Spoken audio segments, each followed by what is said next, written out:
kamarkada! Ako po si Jaiho at welcome sa isa na namang Ponder na episode ng MOR Exclusive. Pag sinabi natin exclusive, dito nyo po unang mapapakinggan at mapapanood. Kasama natin the girl in the orange dress, Jessie Mendiola. Bati mo na sa mga kamarkada. Hello mga kamarkada. Nakakaya talaga. Kapag tumabi ka sa kanya talaga, makikita talaga yung the shadow after all. Talagang paanino na ako. Ang puti. Una gusto ko malaman, anong secret? Sa ganyan ka-glowing and white skin and very beautiful face with matching aura, glass, something like that. Alam mo, feeling ko dahil naka-orange ako. Kaya dapat naka-orange lahat. Actually, may orange naman pero sa underwear banda lang. Hindi, baka sa lahi lang. Oo, no. Kasi yung lahi ko, mother, father, why? Buti lang talaga. Hindi, Charles lang. Eto na, may mga questions kami para sa iyo, Okay. Jessie. Unang-una gusto namin malaman, Jessie Mendiola, guilty or not guilty? Okay. Nag-unfriend o block ng kamag-anak sa Facebook? Oo. Guilty. Oo. Yun, alam mo, feeling ko, Kasi parang... malaman ko sino. Oo. Nanay ko. Game, sige, bakit? Hindi kasi may mga moments, di ba, na parang nag-aaway kayo, ganyan. Tapos, syempre, yung mga nanay, mga emotional yan. So, magpo-post sila, magpaparinig sila sa Facebook.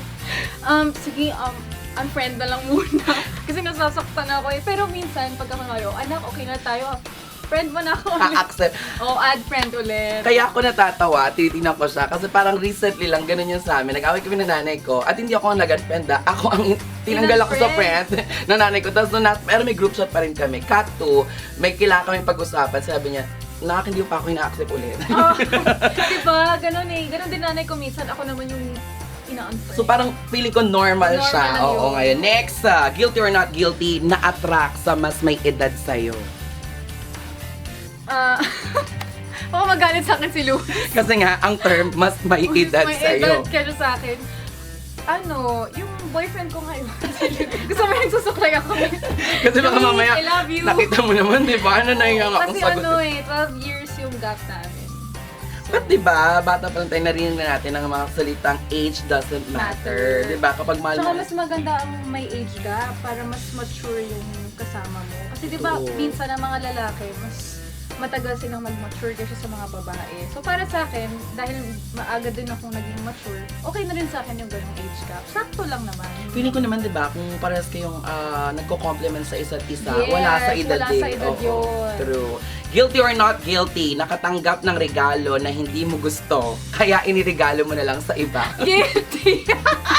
Ano to? Ano natanggap mo? Mag? Tumbler? Hindi tumbler. Towel? Eh. Nakakatawa pag mag o kaya tumbler, tapos mukha mo yung nandun sa Mukha mo. tumbler, tapos ibibigay mo sa ibang tao. I'm sure is a story agad yun si Jessie. Ano Niregalo ba sa akin, yan? memorabilia. Hindi ko na maalala kasi ilang beses ko nang nagawa.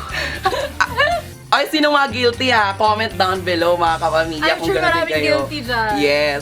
Susunod, guilty or not guilty, sumagot sa mga basher online.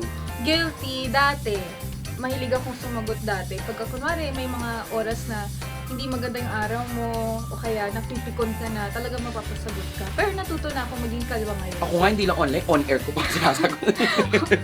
So, Hindi kasi, ngayon, alam mo, pinagtatanggol ko lagi, sorry pinagtatanggol ko lagi yung mga Mga artista pag sumasagot. ganon. Kasi parang unang-una, isipin mo, artista ito, trabaho nila ito. Pangalawa, kapag may mga nababasa sila, masyadong papansin ang mga netizens natin talaga na mag-comment ng kung ano-ano lang para mabigyan pansin lang din naman Yung mga sila. artista. Minsan panghatak lang din ng Attention. ng attention para mapansin ka. Kasi parang, puro magaganda sinasabi sa'yo ha, ganyan, magko-comment ako ng ganyan. Pero I think there's nothing wrong with pagsagot kasi para mapagtanggol mo yung sarili mo.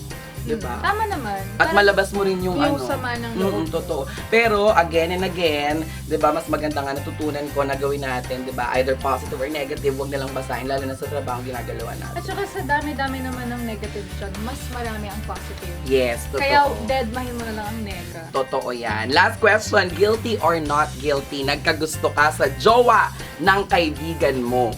Okay, not guilty. Parang pagkanya-kanya, 'di ba? Oo, tsaka, ewan ko, may ganun kasi ako eh, yung parang, pagka-jowa niya, meron na agad yung, kaibigan ko din siya. Respeto, Diba, pagkakaibigan mo, kapatid mo na ang tingin mo sa kanya. So, Kapamilya, kapatid na rin ang ganon. tingin mo dun sa oo, kapamilya na ang tingin mo dun sa jowa ng friend mo.